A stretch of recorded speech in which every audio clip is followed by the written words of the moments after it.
Hello, it's Mark from Worth It Repairs, and today we're working on a iPhone 15 Pro Max with a broken charge port.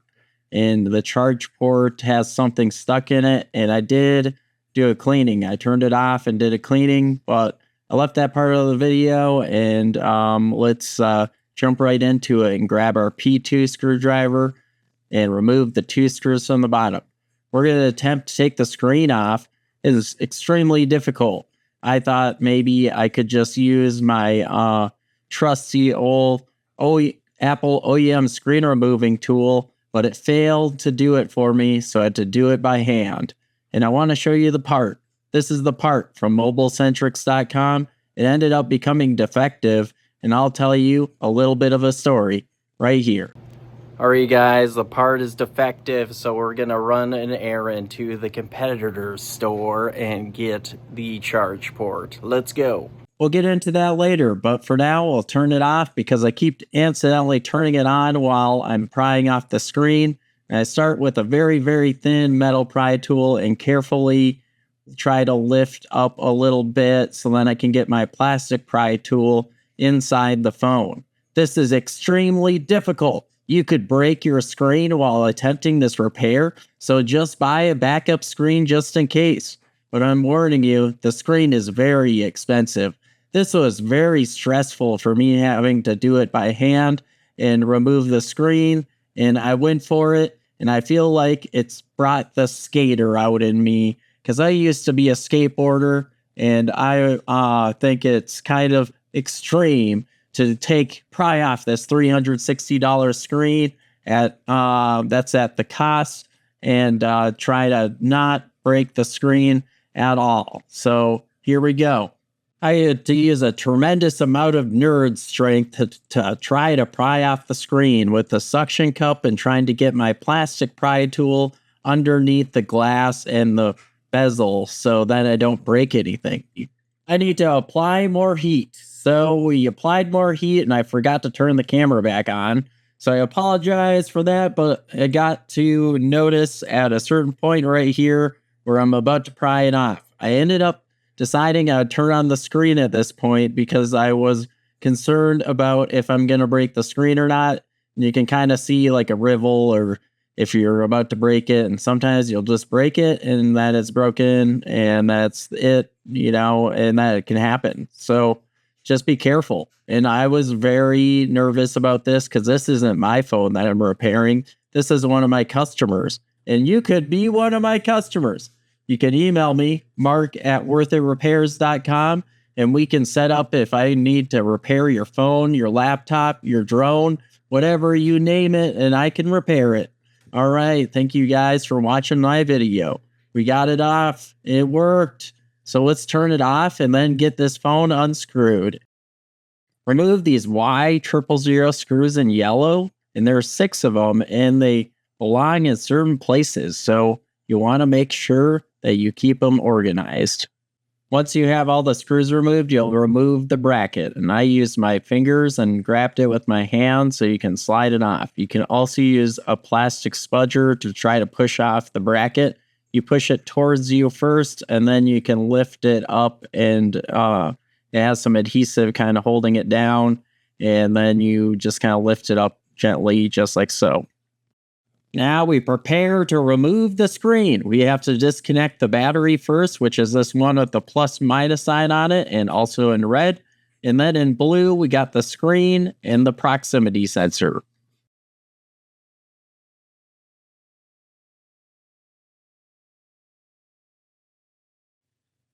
Once you have the screen removed, you can grab your plastic spudger and disconnect the charge port and the microphone in blue. Now we got to remove all these PH000 screws in green and remove all of them and keep them nice and organized because they belong where they go back in. Once you have some of the screws removed, you can remove the loudspeaker and you lift it up from the bottom and then flip it out just like so. And then we'll be able to disconnect the Taptic Engine, and we will have to get that out, but there's a standoff screw holding it down, and I'll show you in just a second here. Once you get the bracket removed, you can remove the Y000 screw that's holding down a little bracket antenna that you want to keep track of. It's right here on the bottom left in yellow. Once that screw is removed, you want to remove all these standoff screws that are in pink.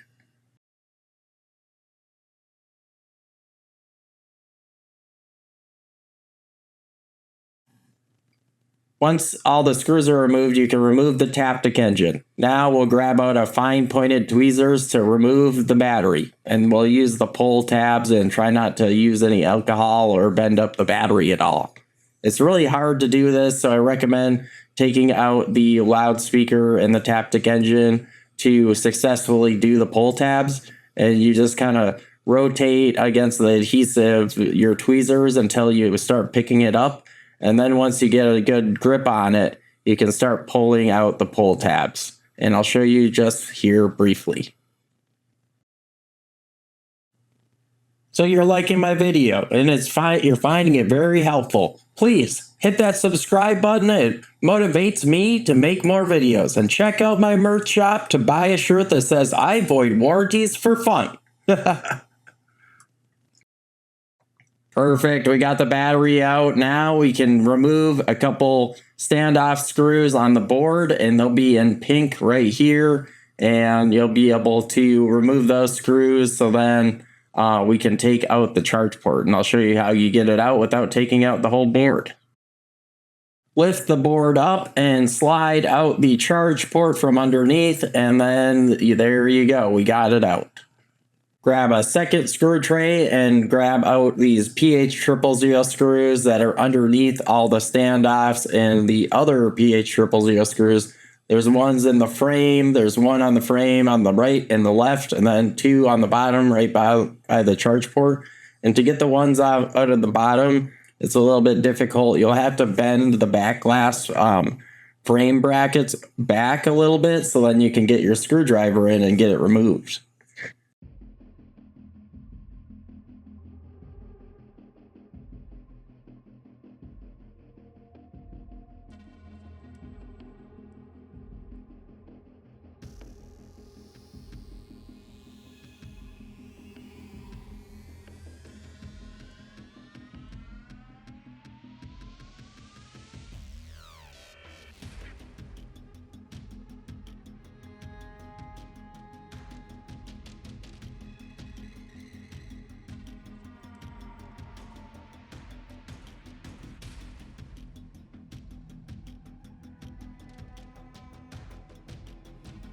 We're going to use some alcohol to get the charge port out, and then after that, you'll be able to start putting the new charge port back in.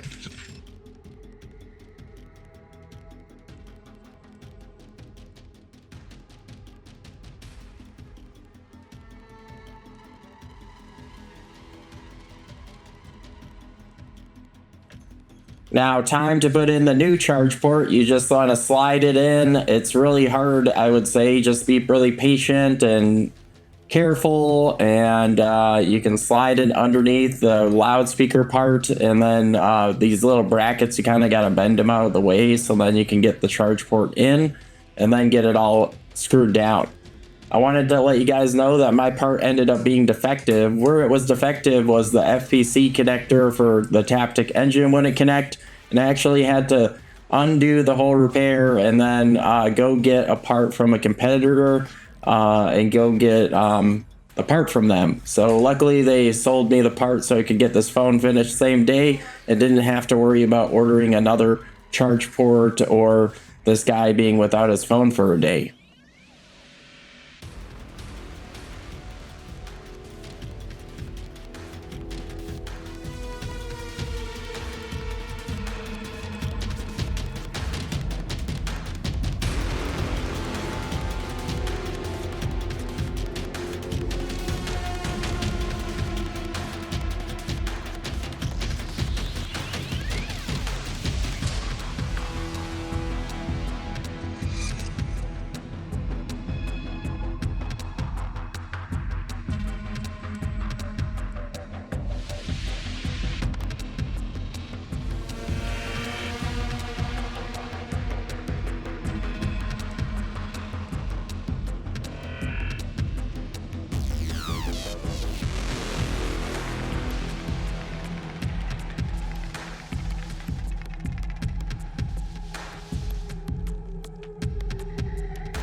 We put in enough adhesive to make sure this battery will not come loose inside the phone. Alright, so first connect on the battery, then lay it down, and then we'll get ready to test the phone. We'll unhook the battery after we connected it and laid it down, of course. Then connect the screen, and then we'll give it a good test. We'll want to test the charge port, test the microphone, the loudspeaker, and the Taptic Engine. So you would want to test all of those things to make sure that you did the charge port correctly, because you don't want to have to re-pry off the screen again, because the screen is so hard to take off. So I recommend using a lot of heat and making sure you're patient so you don't break anything. But this repair was worth it, and I'll leave the rest of the repair for you guys to handle. You got this. Or you can contact me. Email me, mark@worthitRepairs.com.